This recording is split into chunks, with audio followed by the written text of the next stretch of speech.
Et bonjour à tous, bienvenue dans un nouvel épisode dans lequel on va parler de l'inflammation. L'inflammation est un sujet qui est, comment dire, assez courant aussi bien dans le monde de la médecine conventionnelle que dans le monde des médecines alternatives ou naturelles. Par exemple, il y en a beaucoup, certainement d'entre vous, qui vont penser euh, au curcuma pour, entre guillemets, naturellement réduire l'inflammation, ou peut-être aux oméga 3.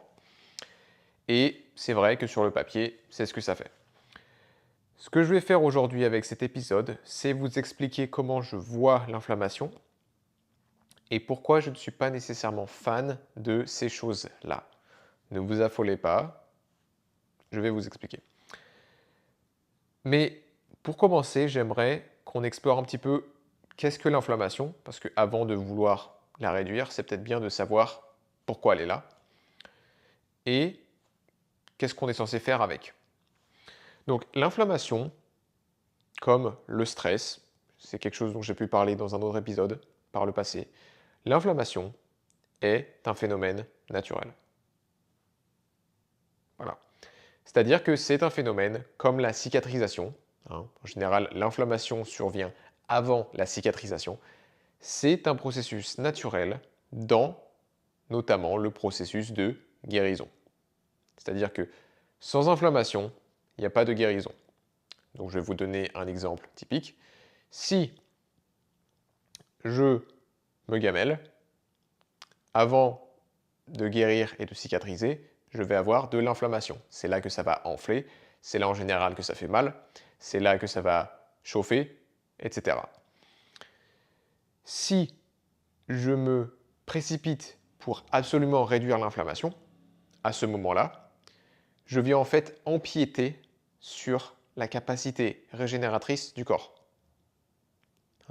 C'est parce que comme j'ai déclaré que l'inflammation c'était un ennemi à abattre, eh bien en fait je viens empiéter sur l'intelligence du corps. Ça ne veut pas dire qu'il n'y a pas un bon moment pour utiliser des anti-inflammatoires et réduire l'inflammation. Mais de manière générale, quand tout va bien, dans un contexte idéal, naturel, l'inflammation fait partie du processus de guérison.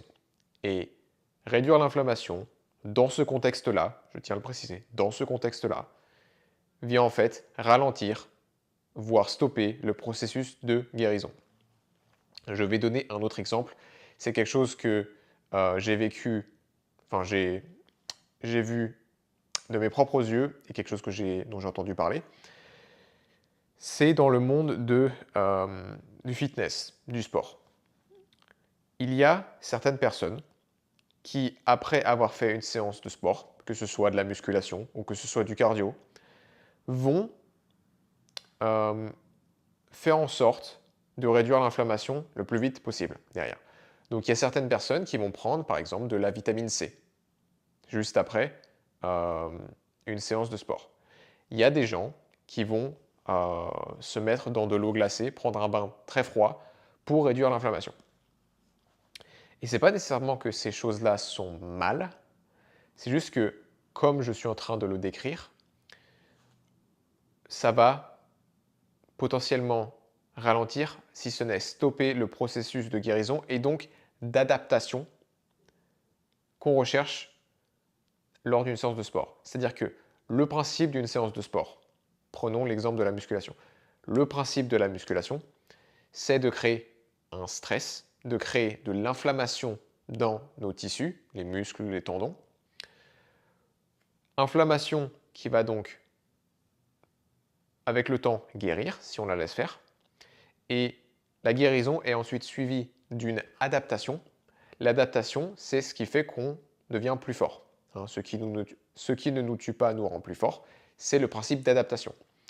Donc, si je mets les choses en séquence, j'ai d'abord un petit peu, disons, le traumatisme, entre guillemets, que ce soit une chute, que ce soit une séance de sport. Donc, traumatisme. Deuxième partie, ça donne naissance à l'inflammation. Donc, numéro 2, inflammation. Numéro 3, guérison. Et numéro 4, adaptation. L'adaptation, c'est aussi la cicatrisation. C'est-à-dire que si j'ai fait une chute et qu'il y a une plaie et qu'ensuite ça cicatrise, la cicatrice est le processus d'adaptation pour renforcer la zone. Okay. Donc j'espère que vous comprenez déjà que l'inflammation n'est pas nécessairement un ennemi à abattre.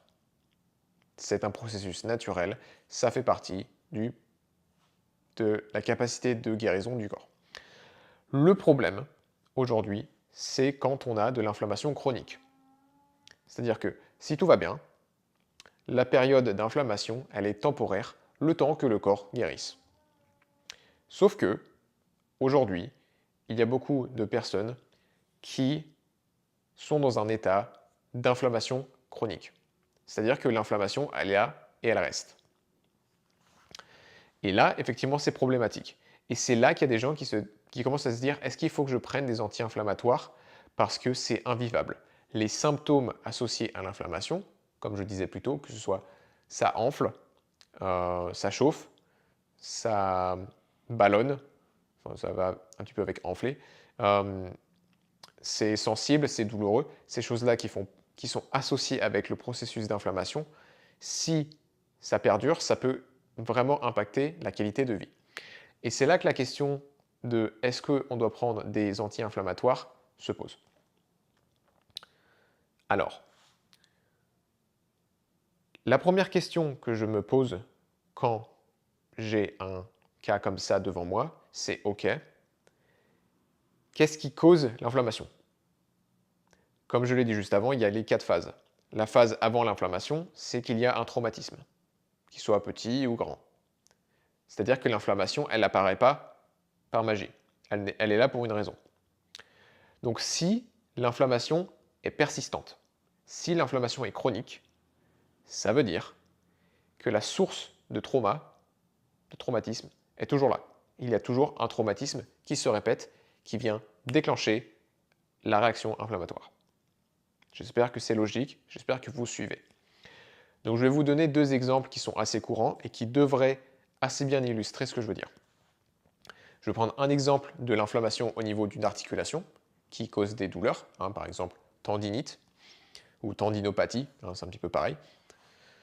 Et je vais parler aussi de l'inflammation de l'appareil digestif, donc au niveau des intestins par exemple, ou du côlon.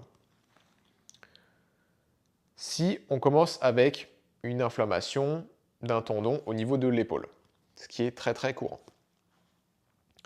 Donc et on va rester dans le cas où l'inflammation perdure. Parce que si l'inflammation part au bout de 3, 4, 5 jours, c'est pas un problème. C'est que le traumatisme, il est venu pour une raison ou pour une autre, et il est parti, et du coup le corps a pu faire ce qu'il sait faire, à savoir guérir et s'adapter. Mais si l'inflammation persiste, là, il faut se demander, ok, qu'est-ce qui fait que le tendon, en l'occurrence, pour cet exemple, le tendon de l'épaule, enfin un des tendons de l'épaule, il y en a plusieurs, mais disons, ce tendon de l'épaule, pourquoi est-ce qu'il continue à être inflammé, en état inflammatoire? Et c'est là qu'il faut commencer à mener le travail d'enquête. Parce que l'on fasse des ultrasons, des ondes de choc en kinésithérapie, que l'on prenne du curcuma, que l'on prenne des oméga 3 ou que l'on prenne des anti-inflammatoires sous forme de médicaments, ça ne va pas résoudre le problème à sa cause.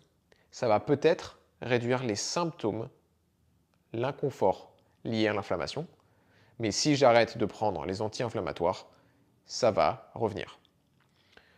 Donc très rapidement, parce que ce n'est pas le but de cette vidéo, qu'est-ce qui peut causer, et c'est quelque chose que je vois très souvent avec les tendinites, notamment à l'épaule, c'est une mauvaise posture. C'est-à-dire que très souvent, je vais être gentil, je vais dire dans 9 cas sur 10, quand il y a une tendinite à l'épaule, il y a une mauvaise posture. La mauvaise posture, en général, c'est la tête en avant, c'est le haut du dos rond, donc on est un petit peu voûté, et c'est les épaules vers l'avant, donc ce qui vient souvent avec le dos rond.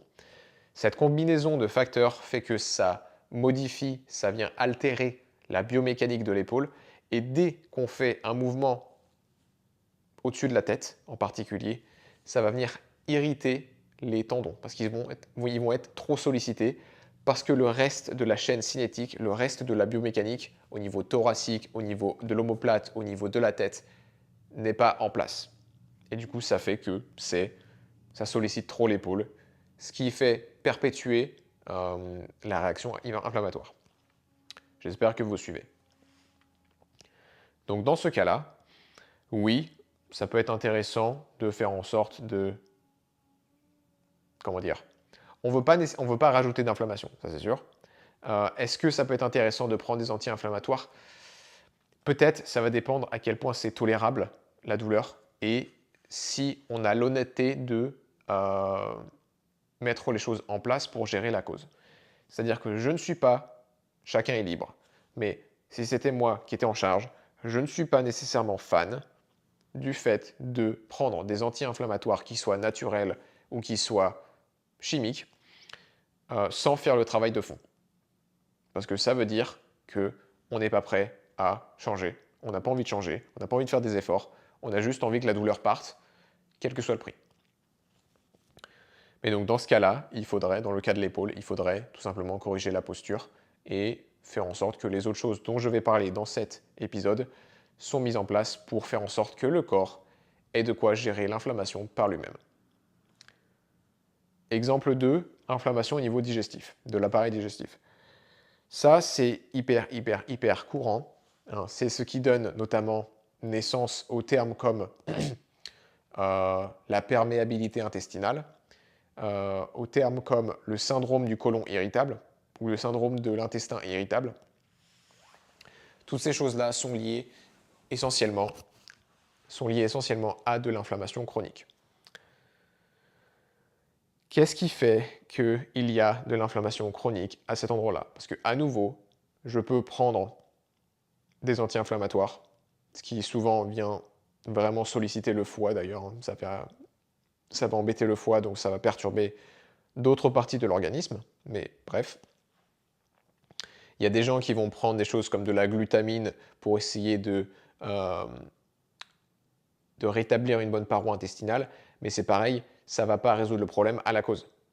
C'est pourquoi est-ce que la paroi intestinale a des trous, pourquoi il y a de l'inflammation. Donc, sans aller trop dans les détails sur l'alimentation, etc., c'est là qu'intervient le terme de l'alimentation anti-inflammatoire. Alors, je vais me moquer un petit peu, parce que parler d'alimentation anti-inflammatoire, c'est comme dire j'aimerais que mon sommeil soit anti-fatigue. Oui, ça peut, voilà. En fait, c'est juste du bon sens. Pour moi, une alimentation qui est pro-inflammatoire, c'est pas une alimentation. On est en train de s'empoisonner en fait. Bref, je me moque un peu.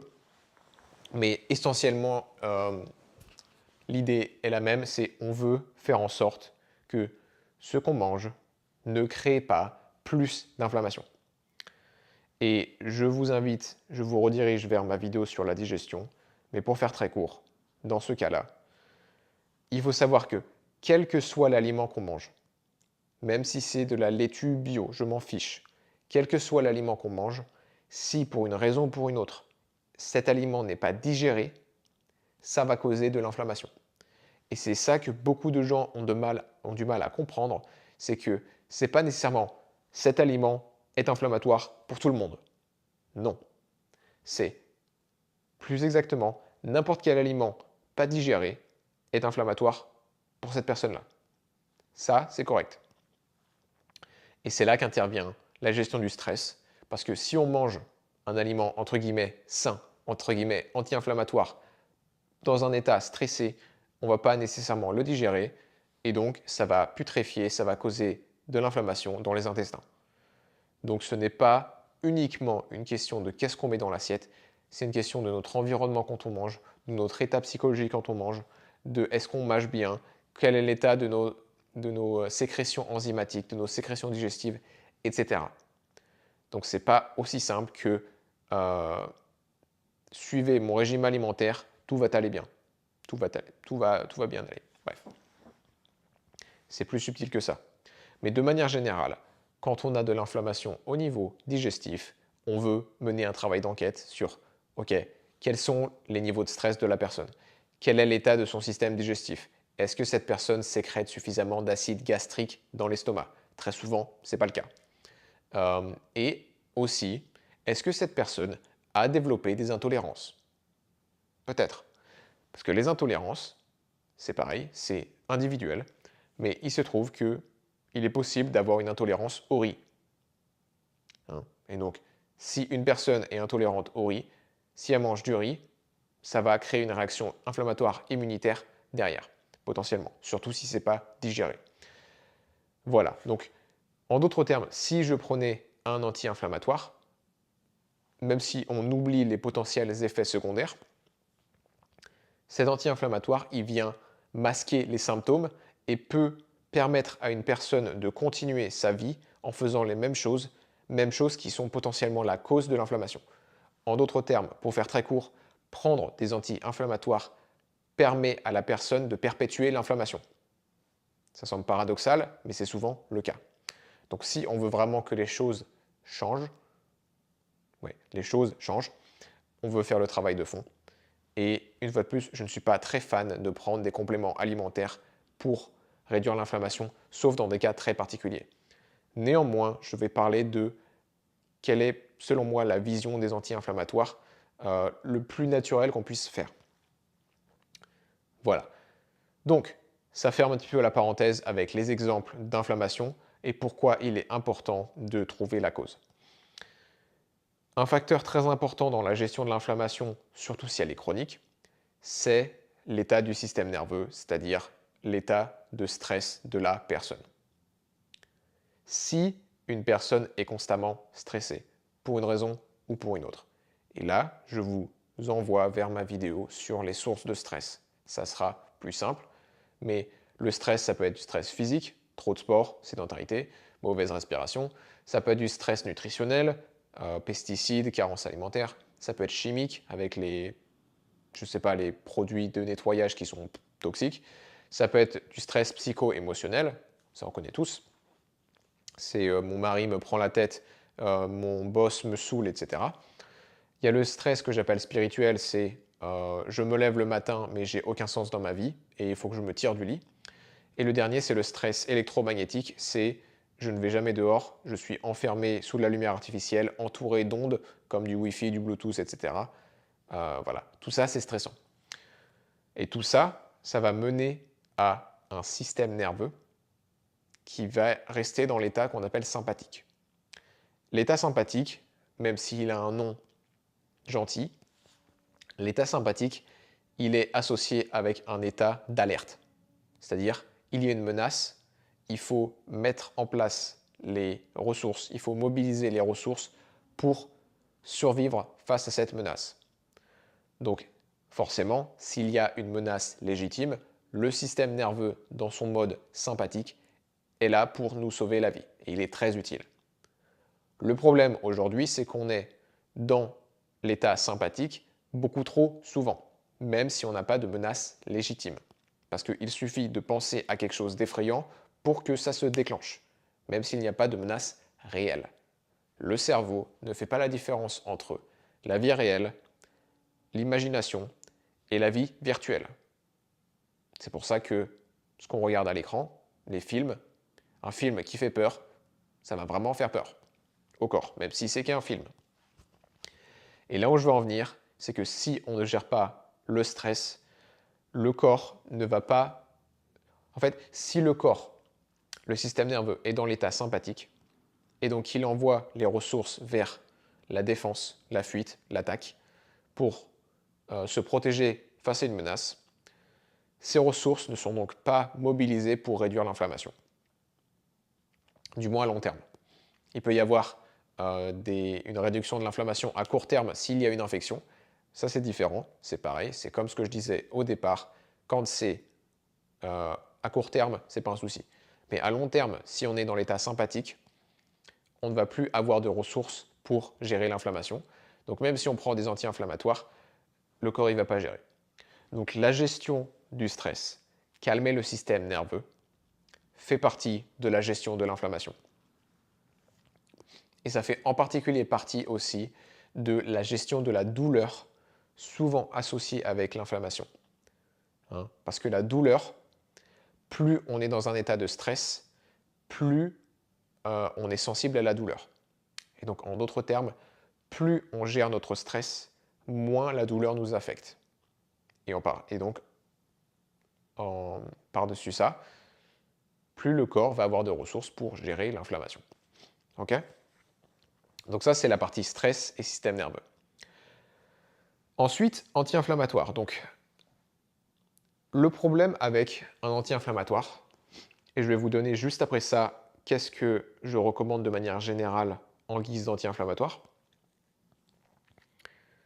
Le problème de la plupart des anti-inflammatoires, que ce soit donc vitamine C, curcuma, oméga 3 ou, je ne sais pas, de l'ibuprofène, le problème c'est que c'est ce qu'on appelle des anti-inflammatoires qui sont non spécifiques. C'est-à-dire que non spécifique, ça veut dire que ça va réduire l'inflammation partout, potentiellement, même si c'est une inflammation qui n'est pas chronique, qui est nécessaire pour la guérison et l'adaptation, comme je disais au début. En d'autres termes, c'est un petit peu être à l'aveugle. Ouais, j'ai une analogie qui me vient, mais c'est comme essayer d'éteindre un feu en ayant les yeux bandés et en mettant de l'eau partout. Et le problème, c'est qu'il y avait des endroits où il y a quelqu'un qui essayait de faire la cuisine. Et du coup, le feu était nécessaire pour faire cuire son steak. Enfin, je sais pas si c'est une bonne analogie, mais c'est l'idée, ça m'est venu comme ça. Il y a des endroits où on veut du feu. Il y a des endroits où on veut de l'inflammation, temporairement. Là, ça peut être pour cuire un steak. Dans le corps, ça peut être pour guérir un endroit, parce qu'on vient de faire une séance de sport. Et ça fait partie du processus de guérison. C'est pour ça qu'on fait du sport. Donc, tous ces anti-inflammatoires sont non spécifiques et donc peuvent avoir des effets indésirables. Au-delà des effets indésirables sur des médicaments qui peuvent être marqués dans la notice. Ce qu'on veut à la place, et c'est là que ma recommandation arrive, idéalement, on veut des anti-inflammatoires qui sont spécifiques. Qu'est-ce que ça veut dire? C'est-à-dire que c'est des anti-inflammatoires qui sont intelligents, c'est-à-dire qu'ils vont agir que quand il y en a besoin, mais ils ne vont pas forcer, ils ne vont pas éteindre le feu à tout prix. C'est-à-dire ils sont là si besoin, mais ils ne vont pas forcer. Et pour ça, il se trouve que, je ne l'ai même pas fait exprès, mais mon épisode d'avant, il parle de l'eau, et de l'eau structurée. Et pour ceux qui ont regardé, et ceux qui n'ont pas regardé, je vous invite à le faire tout de suite. Mais pour ceux qui ont regardé, et ceux qui n'ont pas regardé, je vais vous le dire rapidement, mais l'eau dans le corps n'est pas, en grande partie, n'est pas sous forme liquide, elle est sous forme de gel, un petit peu comme de la confiture. C'est ce qu'on appelle de l'eau structurée. Cette eau structurée a certaines propriétés intéressantes, c'est notamment un cristal liquide, c'est aussi ce qu'on appelle une batterie biologique. Cette batterie biologique est constituée de charges négatives d'un côté et charges positives de l'autre, hein, comme une batterie, il y a du plus et du moins. Et il se trouve que la partie moins, c'est des électrons, des particules négatives, et les électrons, c'est l'unité fondamentale des anti-inflammatoires. Okay. Donc, en d'autres termes, si j'ai suffisamment d'eau structurée, et je parle de ça dans ma vidéo sur le sujet, si j'ai suffisamment d'eau structurée, donc si j'ai une grosse batterie biologique, et si cette batterie est chargée, alors mon corps aura toujours de quoi gérer l'inflammation, sous réserve de gérer la cause, comme je disais au tout début. Okay. Pourquoi? Parce que l'inflammation, tout simplement, c'est causé par des molécules qui manquent d'électrons au niveau physique, niveau biophysique. C'est ce qui se passe. Donc, si on a une réserve d'électrons quasiment infinie parce qu'on vit de manière naturelle, on vit comme il faut, on suit les recommandations dont j'ai parlé dans l'autre vidéo et que je vais rappeler ici, alors le corps, il sait gérer tout seul. Donc qu'est-ce que c'est les recommandations pour avoir une grosse batterie biologique, pour faire très court, et pour charger cette batterie? Globalement, c'est exposer sa peau au soleil, c'est potentiellement, pas potentiellement, mais c'est être pieds nus sur une surface naturelle, du sable, du gazon, de la Terre. Parce que la surface de la planète, c'est une source quasi infinie d'électrons qu'on peut absorber par la voûte plantaire.